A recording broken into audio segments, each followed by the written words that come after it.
Nikohdan ajratishda yarashtiruv davri bekor qilinadi. Prezident yordamchisi Saida Mirziyoyeva oiladagi zo'ravonlikka qarshi qonun qabul qilingan kundan 2 yil o'tib, davlat rahbari qonunchilikka nikohdan ajratishda sudlar tomonidan tayinlanadigan yarashtirish davrini bekor qilishga oid muhim o'zgartirish kiritilishini tasdiqlaganini ma'lum qildi. Prezident yordamchisi kurash hech qachon tugamasligini ta'kidlab, buni ayollarni oiladagi zo'ravonlikdan himoya qilish, ularning huquqlarini hurmat qilish yo'lidagi katta qadam deb hisoblaydi.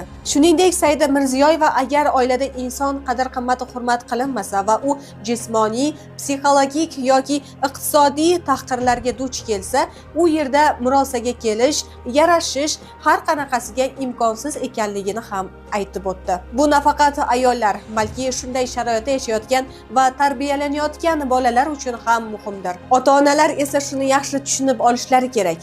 Qizingizning zo'ravonlikdan qochib, uyiga kelishi emas, balki zo'ravonlikka toqat qilishga majbur bo'lishi haqiqiy sharmandalikdir, deb yozgan Saida Mirziyoyeva.